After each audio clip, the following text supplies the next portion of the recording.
datang di renungan yang keempat tentang penabur. Kita sedang melihat di dalam Injil Matius 13, mulai dari ayat 3 ke atas. Dan beberapa hari yang lalu ini saya sudah bertanya tentang perbedaan penabur dan menghambur. Penabur kita sudah tahu dia menabur persis di tempat dia mau benih itu masuk. Penghambur dia seperti orang yang cuma menghambur, dia lempar di sana dan sepertinya tidak terlalu perhatikan.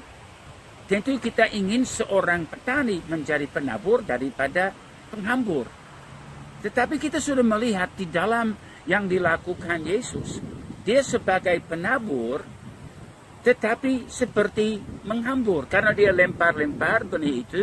Ada yang jatuh di pinggir jalan, ada yang jatuh di antara batu-batu, ada yang jatuh di antara semak berduri, dan hanya sebagian yang jatuh di tanah yang baik.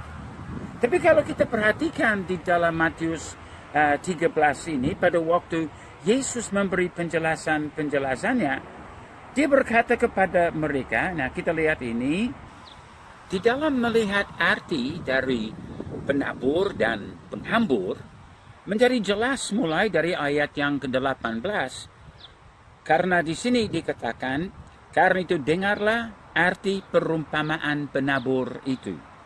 Jadi ini yang saya ingin saudara belajar lewat mentoring ini, renungan ini. Kita meneliti apa yang dikatakan di dalam firman. Karena di situ ada rahasia-rahasia yang kita dapat pelajari.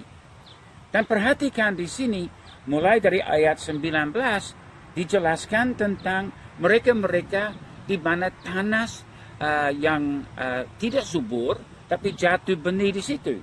Padahal bukan jatuh sembarangan.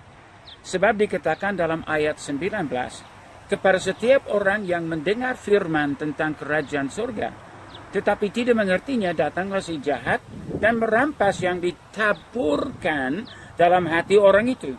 Itulah benih yang ditaburkan di pinggir jalan. Jadi sama dengan yang di antara batu-batu, di antara semak-semak, dan juga di dalam tanah yang baik. Ditaburkan. Berarti Yesus sengaja mau membawa firman-Nya, Injilnya kepada setiap orang. Walaupun hatinya keras, walaupun dia bersifat duniawi, walaupun dia adalah orang yang tidak ada hati peduli Tuhan. Tapi Yesus tetap mencintainya. Dan ini adalah satu prinsip. Ya walaupun dia penabur, ternyata ada juga sedikit yang dihambur, supaya itu akan jatuh di antara orang-orang yang lain yang belum kenal Injil.